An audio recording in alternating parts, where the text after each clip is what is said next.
우리 신앙이 자칫 잘못하면 아집에 빠지고 또 때로 독선에 빠질 염려가 늘 있습니다.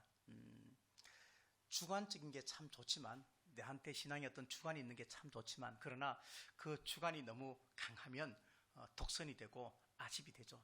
그러다 보면 그것이 복음을 뛰어넘게 되는 것이죠. 복음보다 능력이 있다는 것이 아니고 복음의 선 밖으로 우리가 궤도 이탈할 가능성이 충분히 있다는 것을 생각해 봅니다. 무엇이 중요한지, 어떤 삶을 살아야 할지 늘 생각을 깊이 하고 신중한 것이 참 좋겠다 생각을 합니다. 특히 요즘 같은 시대에는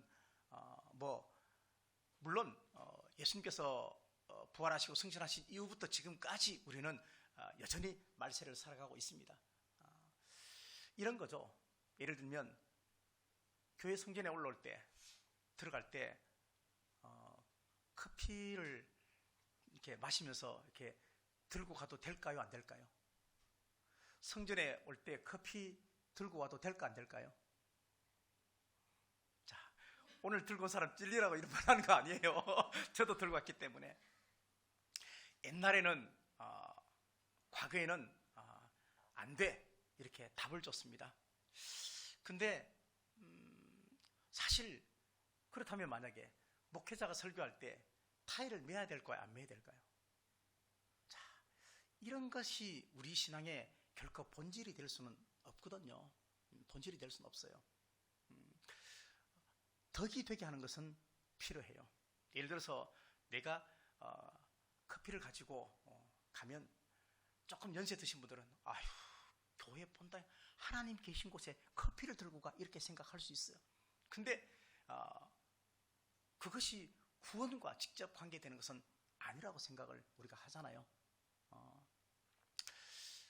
한국교회가 많은 타 종교하고 구별된 많은 경계가 있는데, 그 중에 하나가 뭐냐면 예수를 늦지막히 믿는 분들한테 장애물이 하나가 세 가지가 있는데, 그게 뭐냐면 술과 그리고 담배와 그리고 제사 문제예요. 그죠?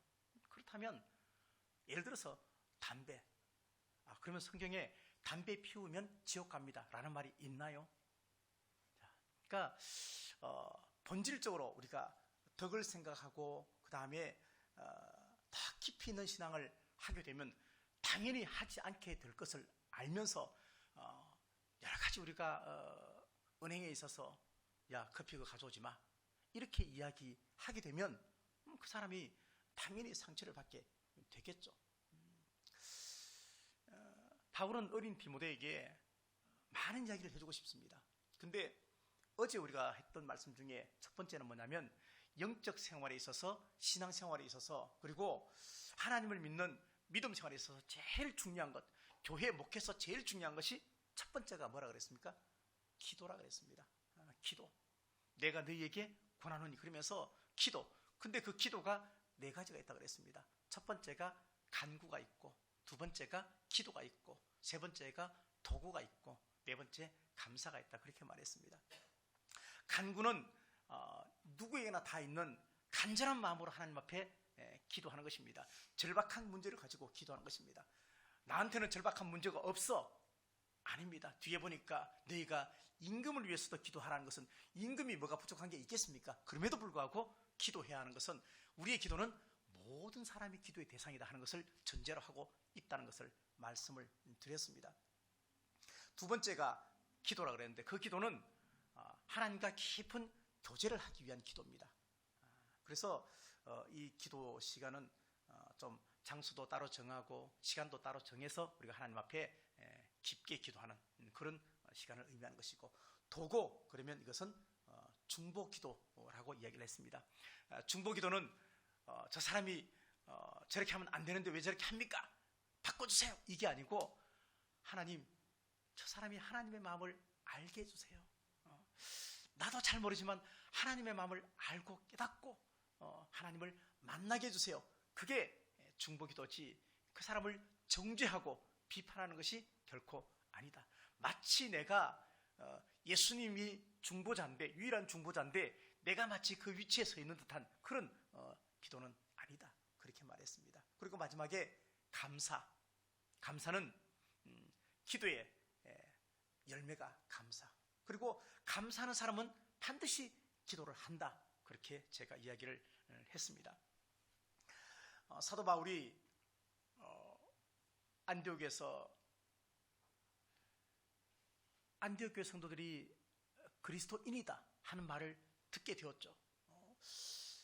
그 당시에 예수 믿는다는 것은 그만큼 생명을 내어놓고 믿어야 하는 것인데도 불구하고 그 당시에 안디옥에 있는 사람들이 그리스도인이라는 말을 들었다는 것은 그들의 삶에 진정한 변화가 있었다는 이야기입니다. 그들이 여타 다른 종교인들하고는 달랐다는 것이죠. 그걸 보고 믿지 않은 사람들이 그리스도인이다 그렇게 지칭을 해줬습니다. 그렇다면 이 문제에 대해서 우리가 우리한테 질문해 보아야 됩니다. 나는 그리스도인인가? 나는 그리스도인인가? 그러면 나는 적어도 다른 종교인들보다는 다르게 구별되어 살고 있는가? 내가 신앙하는 그 종교가 내가 믿는 하나님이 정말로 구원의 하나님이고 그리고 유일한 구세주인 것을 내가 정말 믿는다면 그들과는 다른 길을 걸어가고 있는데 정말 그렇게 살고 있는가 하는 것에 관해서는 우리가 스스로 질문을 해보아야 합니다. 그리고 그 질문에 대해서 저는 부족해서 아직도 그리스도인이란 말 듣기가 합당하지 않습니다. 그렇게 겸손할 필요도 있겠지만 그러나 우리는 예수님을 통해서 이미 십자가 위에서 다 이루신 그 약속의 말씀을 믿는다면 죄인이지만 의인이 되어 있다는 것을 우리가 고백할 수도 있어야 합니다. 오늘 말씀을 보면 남자와 여자에 대해서 이야기하고 있습니다. 그죠? 근데 말씀을 쭉 읽다 보면은 마치 여자분들이 조금 손해보는 듯한 그런 게 있어요. 그죠? 잠잠하라. 조용하라. 막 그렇습니다. 그러면서 처음에 범죄할 때 아담이 범죄한 게 아니고 하와가 먼저 범죄했다 이러면서 책임을 다 여자한테 다 보는 것 같습니다. 그런 느낌이 들기도 합니다. 그죠? 좀 억울합니다. 근데 생각을 해보십시오.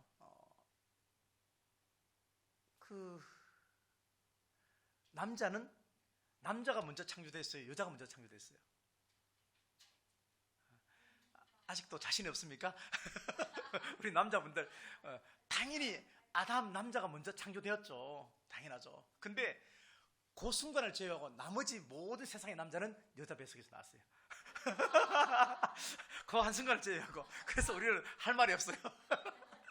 그러니까 이것은 상호보완적이고 그리고 호환적이고 그래서 남자만 귀하고 남자가 헤드죠. 성경은 그렇게 말해요. 남자가 여자의 머리다 그렇게 말했습니다. 그렇지만 또 가장 중심에 가장 핵심에 가장 우두머리에 뭐가 있냐면 예수 그리스도가 있다. 하나님이 계시기 때문에 우리는 결국은 문제는 뭐냐면 하나가 되어야 하는 것을 이야기를 하고 있습니다. 이것은 바울만 이렇게 이야기한 것도 아닙니다. 베드로도 똑같이 얘기했습니다. 베드로도 보면 아주 더 적나라하게 그렇게 이야기를 했습니다. 물론 이것은 조용히 하라. 그 다음에 여자에 대해서 그렇게 말을 했을 때 그 당시에 문화가 중요합니다. 그냥 이렇게 보면 지금 시대와는 문화가 다르기 때문에 이거는 마치 성차별처럼 보여지기도 합니다. 예수님도 성차별했다고. 왜? 아니 여자 제자가 한 명도 없이 다 남자만 12명 제자를 뽑았잖아요. 그러니까 그렇게 생각하면 예수님도 성차별했다고 생각이 좀 그렇지 않아요. 왜? 제자로 남자로 다 뽑았지만 부활의 순간에 마지막에 그 부활했을 때는 누구한테 먼저? 여자한테 먼저 보여줬어요. 그러니까 그런 걸 생각하면 우리가 결코 성차별 그런 것은 아닙니다. 지금도 이제 한국 교회에 뭐 그런 교단들도 있기도 합니다. 옛날에는 더 심했죠. 여자 목사님들을 인정하지 않죠. 강단에 이렇게 여자분들이 올라오지 못하죠. 그래서 제 기억 속에 옛날에 저는 합동측을 다녔는데 옛날에는 이렇게 헌신예배 같은 거 드리면은 여자 권사님들께서는 밑에 강단에서 예배 인도하셨어요. 기도할 때 대표 기도할 때 장로님들은 위에 올라오셨어요. 이렇게 했어요. 근데 올라가시라고 이야기하면 아이고 내가 그 강단에 어떻게 올라가 아이고 이렇게 그런 시절이 있었어요. 있었어요. 지금도 여자 목사를 인정하지 않는 교단도 있습니다. 그러나 이제 이것도 많이 이제 무너졌습니다. 무너졌습니다. 그래서 여자 목회자도 많이 이제 나오고 있습니다. 어찌됐건 성경은 하나님의 나라 그리고 복음 그리고 예수님 이런 모든 본질적인 것에 대해서 다양한 각도의 프리즘을 통해서 우리에게 보여주고 있습니다. 그리고 사람을 통해서 우리에게 영적 교훈을 보여주고 있습니다. 우리가 성경에 있는 사람의 그 모습대로 다 살 수 없지만 그러나 우리가 그들을 모습 보면서 내가 어떻게 살아야 할 것인가, 그들에게 대해서 내가 무엇을 취해야 할 것인가 하는 것에 관해서 우리가 늘 영적 교훈을 받아야 합니다. 그냥 참 좋은 이야기다, 그렇지 라고 지나갈 것은 결코 아닙니다. 하나님의 속성, 하나님의 마음, 그 그리스도 예수의 선한 마음들을 우리가 가지고 산다는 것은 너무나 귀한 일입니다. 그것은 그냥 품어지는 것은 아닙니다. 예를 들면 소돔 고모라 성이 멸망했을 때 아브라함이 하나님에게 기도하잖아요. 그죠? 처음에 의인 몇 명을? 의인 50명. 그죠? 의인 50명 있으면은 그 다음에 45명, 그 다음에 40명, 그리고 30명, 그리고 20명, 그리고 10명. 그러면서 하나님께서 그렇게 아브라함과 이렇게 이야기를 합니다. 근데 그 본문을 자세히 보면요, 그러다가 아브라함이 그러면 그게 쭉 나가면 왜 10명에서 끝이 났을까요? 5명도 한번 해보고 2명도 해보고 1명도 해보죠. 근데 50명, 45명, 40명, 30명, 20명, 10명 내려가면서 하나님께서 계속 허락해 주는 거예요. 그래, 50명 좋아. 45명 그래, 40명 오케이, 30명 노 프로블럼, 20명. 아브라함이 그렇게 내려가면서 어떤 마음을 가졌을까? 이것이 하나님의 사랑이구나 하는 것을 알게 됐어요. 아브라함이 하나님에게 끝없이 숫자를 10명씩 깎아내고 5명 깎아내고 내려가고 또 내려가도 하나님은 오냐? 오케이. 그래 알았다. 오냐? 알았다. 끊임없이 허락해주는, 수용해주는 그 하나님의 사랑을 알고 10명에서 스톱한 거예요. 10명 스톱. 그게 하나님의 성품이고 하나님의 기질이고 하나님의 사랑이에요. 우리가 그 사랑을 안다면 우리는 두말할 것 없이 하나님의 사랑에 대해서 가슴 절절히 우리는 깨닫고 이해해야 되죠. 갈라디아서 3장 28절 말씀 보니까 너희는 유대인이나 헬라인이나 종이나 자주자나 남자나 여자 없이 다 그리스도 예수 안에서 하나다 이렇게 말합니다. 분별을 하죠. 구별하죠. 그러나 결론적인 것은 뭐냐면 하나다 그렇게 이야기를 하고 있습니다. 동등하다 그렇게 말하고 있습니다. 그 당시에 여자는 사실 어떤 숫자의 카운트에도 들어갈 수도 없었습니다. 그렇죠. 여자나 그 다음에 아이나 그 다음에 종이나 같은 맥락 속에서 정말 아무것도 아닌 그런 존재였지만 아니다라고 이야기하면서 획기적인 그런 선포를 예수님은 하셨습니다. 신명기 22장 5절 말씀 보니까 여자는 남자의 의복을 입지 말 것이요 남자는 여자의 의복을 입지 말 것이라. 엄격히 남자와 여자는 구별되었다 그렇게 말합니다.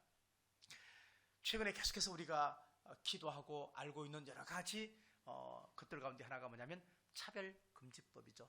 포괄적 차별금지법에 관해서 계속해서 우리가 이야기를 하고 있고 신문에도 나옵니다. 당연히 이것이 통과되면 역차별을 당할 것은 분명한 사실입니다. 역차별만 당하겠습니까? 아마 수많은 목회자들은 아마 가장 먼저 벌금과 그리고 감옥으로 들어갈 수밖에 없을 것입니다. 다니면서 전도 절대 못하게 될 것입니다. 전도하다가 만약에 상대방이 불편함을 느끼고 강요를 느꼈으면 신고하면 바로 연행됩니다. 그게 포괄적 차별금지법입니다. 오늘 말씀 가운데 많은 말씀이 있지만 몇 가지만 생각해 보려고 합니다. 첫 번째는 단장에 관해서 얘기합니다. 너희가 단장하는데 남자는 무엇으로 단장하느냐면요, 기도로서 단장하라 그렇게 말합니다. 기도. 기도. 자, 남자의 단장할 도구는 기도다 그렇게 말하고, 여자가 단장할 도구는 선행이다 그렇게 얘기합니다. 선행. 마치 바뀐 것 같습니다. 그죠? 바뀐 것 같잖아요. 그죠? 우리가 통상적으로 알고 있는 기도, 남자가 기도 많이 합니까? 여자가 많이 합니까? 자신있게 여자는 여자라고 말하고 남자는 자신 없어서 말도 못하는데, 대부분이 보면 여자분들이 기도를 더 많이 하는 경향이 있습니다. 예외인 분도 물론 있겠지만요. 어쨌든 그렇습니다. 근데 오늘 말씀 보니까 남자들 보고 거룩한 손을 들어 기도하라 그렇게 말합니다.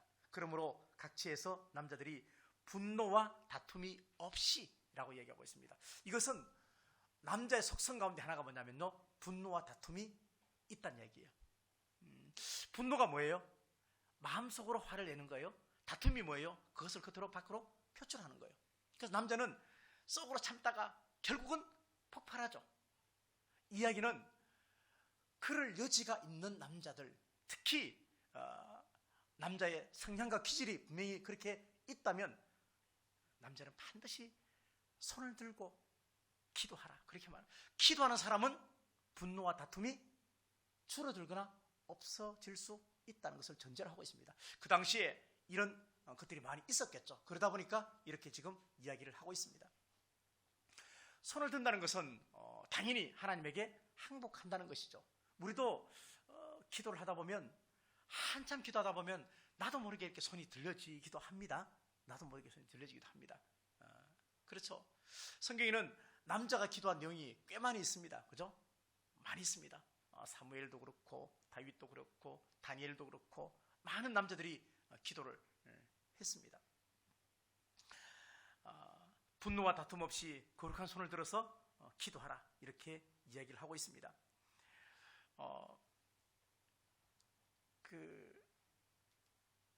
화가 나면 저도 화를 꽤 많이 내거든요. 저도 화 많이 냅니다. 잘 모르시죠? 저도 화 많이 냅니다. 그래요. 다 밝힐 수는 없지만 화를 내는데, 오늘이네요. 오늘 제가 그 알파 문구에 이제 이렇게 편지지를 사러 이렇게 갔어요.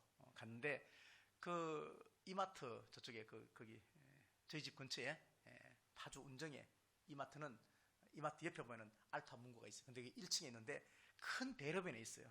그래서 주차를 하기가 상당히 애매합니다. 그래서 차를 앞에다 세워놓고 빨리 가서 그냥 편지지만 사서 이렇게 올 생각을 뭐 한 3분이면 될 것 같은 생각이 들었습니다.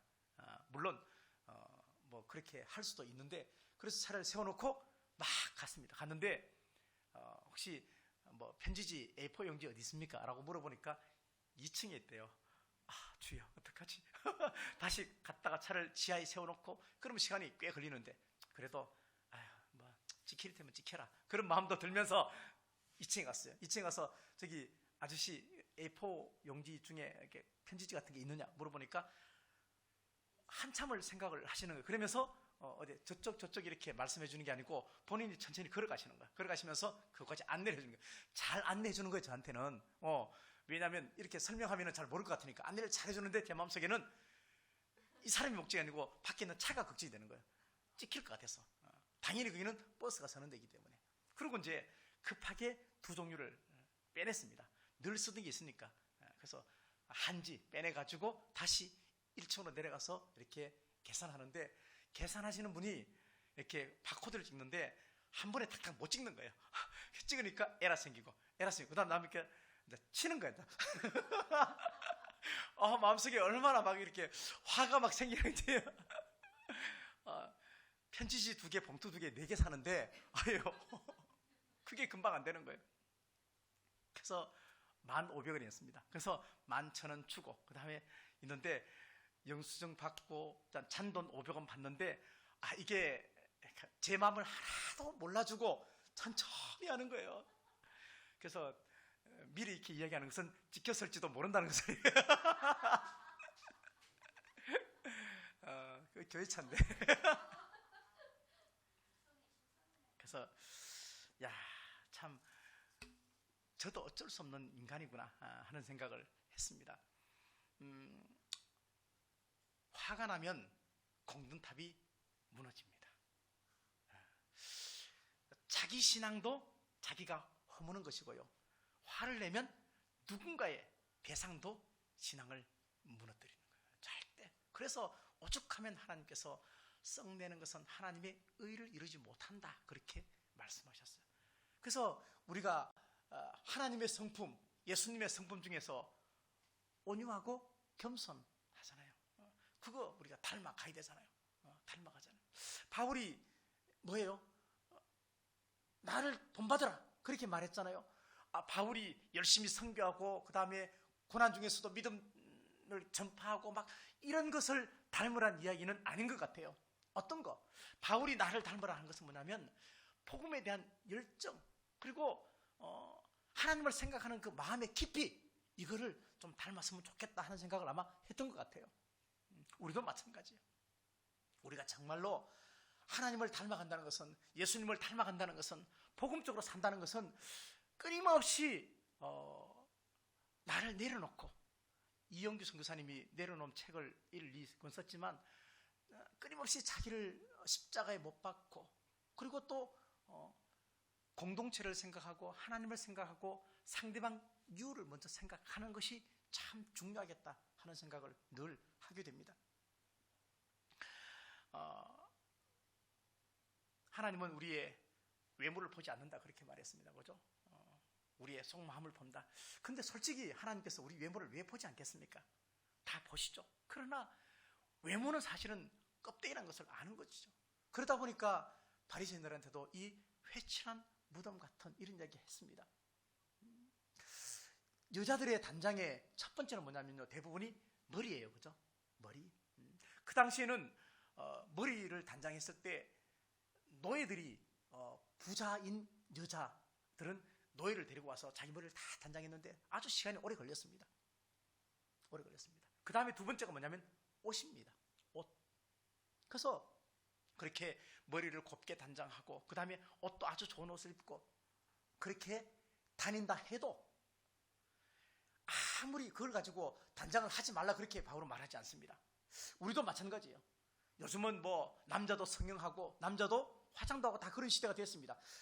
단장해야죠. 예쁘게 해야죠. 그렇지만 겉에 외모에 마음 쓰는 것보다 더 중요한 것이 뭐냐면 영혼의 단장을 하라는 얘기예요. 믿음의 단장을 하라는 얘기예요. 그것이 더 깊고 넓어야 되지, 속은 시커먼데 겉만 화려하게 하지 말라는 얘기를 하는 겁니다. 지금 바울은 그렇게 지금 얘기하는 겁니다. 그러면서 구절 보니까 자기를 단장할 때 소박함과 정절로 하라, 그렇게 말합니다. 소박함과 정절을 또 다른 말로 한 단어로 줄이면요, 신실합니다. 하나님 앞에 신실한 것, 사람 앞에 신실한 것.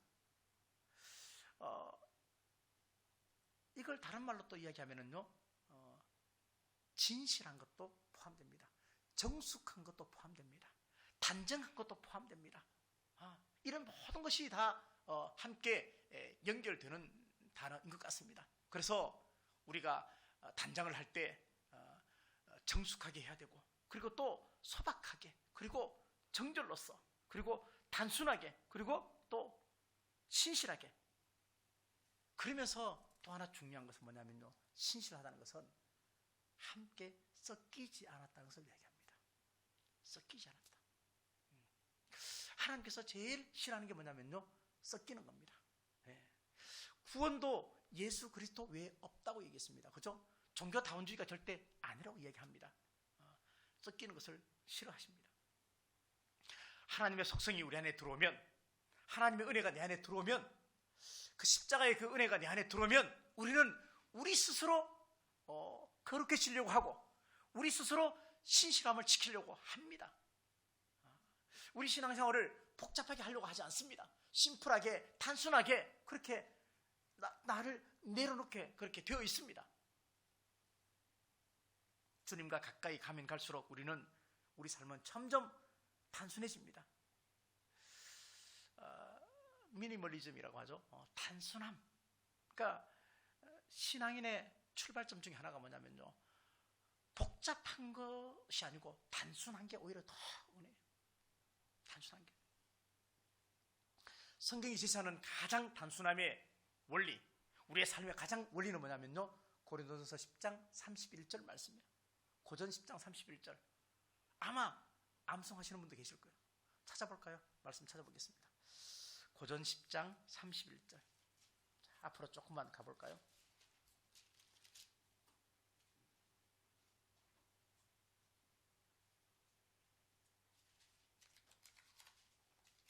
고전 10장 31절.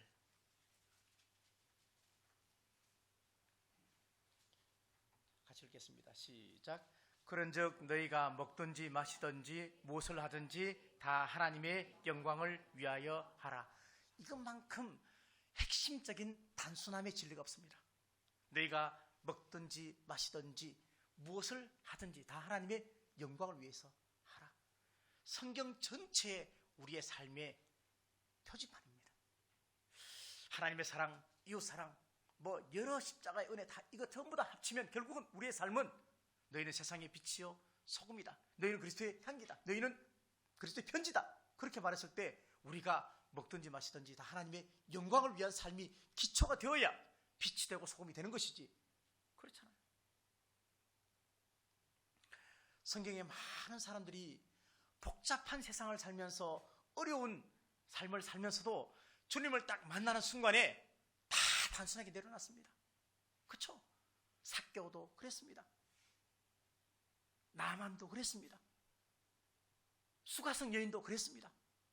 예수님을 딱 만나는 순간에 자기의 복잡한 생각, 자기의 삶, 과거 다 내려놓고 단순하게 누구만 봤느냐? 예수 그리스도만 봤습니다. 예수 그리스도. 왜? 그분이야말로 메시아다. 수가성 여인이 물동이를 버려놓고 동네에 뛰어들어가서 내가 메시아를 만났다 그렇게 말했던 것. 자기가 12시에 떼약볕에 물을 들어온 것을 보면 자기의 삶의 여건이 어떤지 다 짐작할 수 있는데 그것 하나도 생각하지 않았습니다. 그냥 가서 나 메시아 만났다고, 너무 좋다고. 우리 신앙생활이 이것 생각하고 저것 따지고 이것 생각하고 저거에 매이고 그러면 우리는 절대 단순해질 수가 없습니다. 생각이 단순해질 수 없고 삶이 단순해질 수가 없습니다. 그러면 우리는 복잡한 생각을 가지고 어떻게 주님이 기뻐하는 단순함을 닮아갈 수가 있겠습니까? 예수 그리스도의 단순함은 십자가였습니다. 제자 수천만 명 뽑을 수 있었지만 딱 12명만 딱 뽑았습니다. 그리고 십자가 위에 침묵으로 올라가셨습니다. 많은 말씀하지 않으셨습니다. 오히려 침묵이 더 큰 영적 무기였습니다. 침묵이 오히려 더 큰 사랑입니다. 사랑한다고 말하는 것보다 어쩌면 더 큰 사랑은 아무 말도 하지 않는 것이 어쩌면 더 큰 사랑인지도 모릅니다.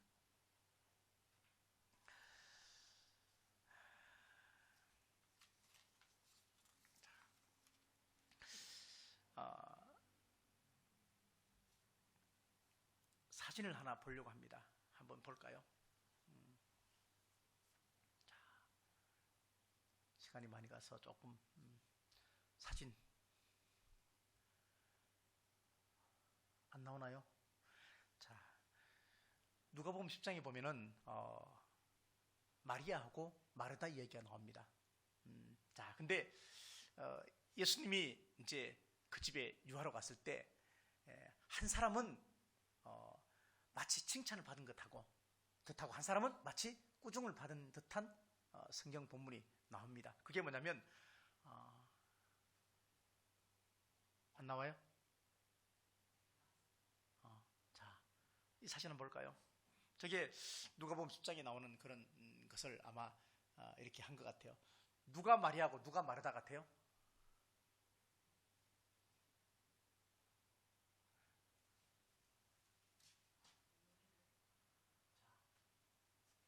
내용은 뭔지 알잖아요, 그죠? 예수님이 말씀을 전하는데 마르다는 열심히 음식을 준비하고 바빠 죽겠는데 마리아는 뭐해요? 예수님 앞에 턱을 탁 고이고 난 다음에 그냥 그 말씀만 듣는 거예요. 그래서 마르다가 와서 뭐라 그럽니까? 예수님, 나 바빠 죽겠으니까 저 마리아 좀 이렇게 뭐라고 말 좀 해주세요. 뭐 이런 투잖아요 지금. 그랬을 때 주님이 뭐라 그랬어요? 주님께서는 야, 너는 여러 가지로 마음이 분주하구나. 마리아는 좋은 편을 택했으니까 가만히 내비둬라. 그렇게 말하는데 오늘 본문을 보면요, 저 사진을 보면 밑에 턱을 탁 고이고 있는 여자가 마리아고 뒤에 서 있는 여자분이 마르다입니다. 근데 예수님의 표정을 보십시오. 지금 손은 누구를 가리킵니까? 손은 마리아를 가리키고 얼굴은 누구를 보고 있습니까? 마르다를 보고 있습니다. 그 다음 사진 한번 볼까요?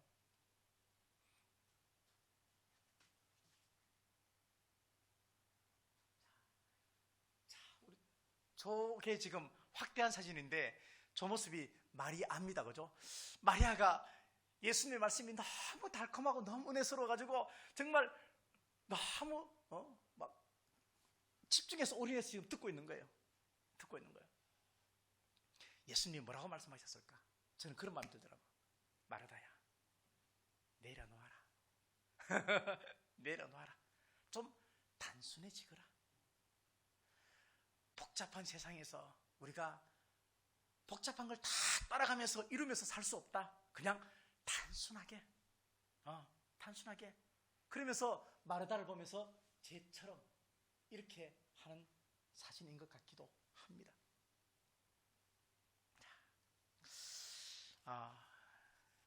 우리의 삶도 마찬가지입니다. 복잡한 세상에 살아가는데 가장 단순한 게 뭘까? 저는 순종이라고 생각합니다. 순종하지 않으려면요, 핑계도 대야 되고 거짓말도 해야 되고 복잡하게 막 얽혀집니다. 근데 순종은 단순한 것은요, 그냥 하라는 거 그냥 하면 돼요. 그러니까 순종이 제일 단순해요.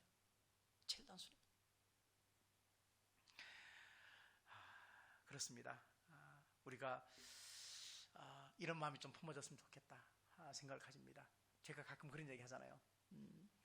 만약에 수학여행 갔다 온 우리 아들 레미가, 우리 딸이 사진을 찍어 왔는데 그 사진을 딱 보여주면 엄마 나 이거 우리 단체 사진 찍었어.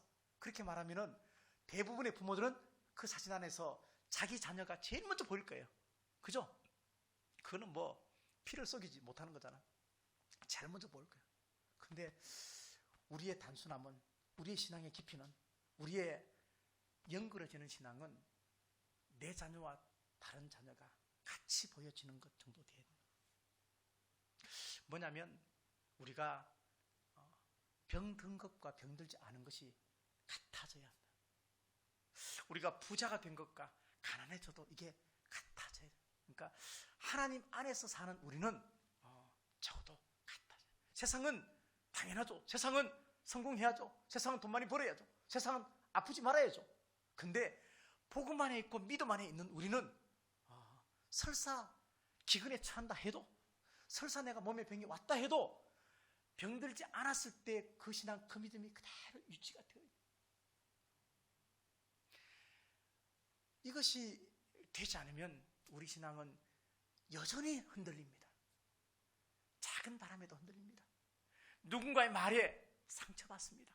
근데 우리 안에 그리스도의 마음이 품어지면 남자나 여자나 다 하나다.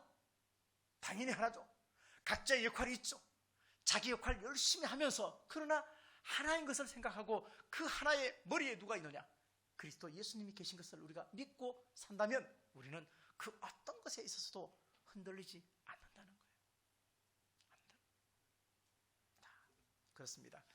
그래서 우리가 하나님 보시기에 정말로 건강한 신앙생활은 우리 안에 정말로 하나가 되는 것입니다. 우리의 겉과 속이 하나가 되고 믿음과 행함이 하나가 되어야 됩니다. 그죠? 우리가 중국을 봤을 때 중국이 강대국이잖아요. 중국이 정말로 강대국인데 중국을 가지고 선진국 그렇게 말하지 않습니다. 왜? 중국에는 인권이 없기 때문에 그렇습니다.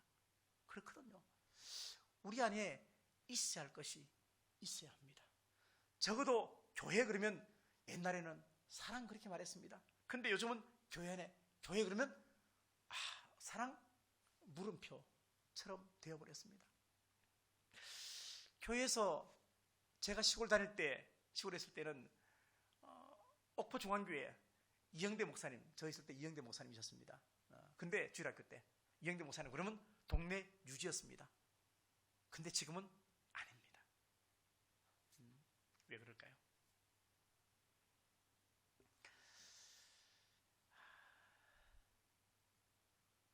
우리의 신앙을 다시 한번 본질을 생각하시면서, 그리고 깊이를 생각하시면서, 그리고 신중함과, 그리고 또 소박함과, 그리고 신실함과, 그리고 깨끗함과 거룩함과 진실함을 우리가 생각해 본다면, 하나 되신 그 예수님을 생각하신다면 우리는 우리 안에 다툼, 분열 다 멀리하고 관용을 베풀고 정말 주님이 기뻐하는 그런 하나 된 삶을 살아가야겠다 하는 생각을 가지게 됩니다. 그런 마음을 가지고 사시는 우리 모든 성도들이 다 되시기를 간절히 바라겠습니다.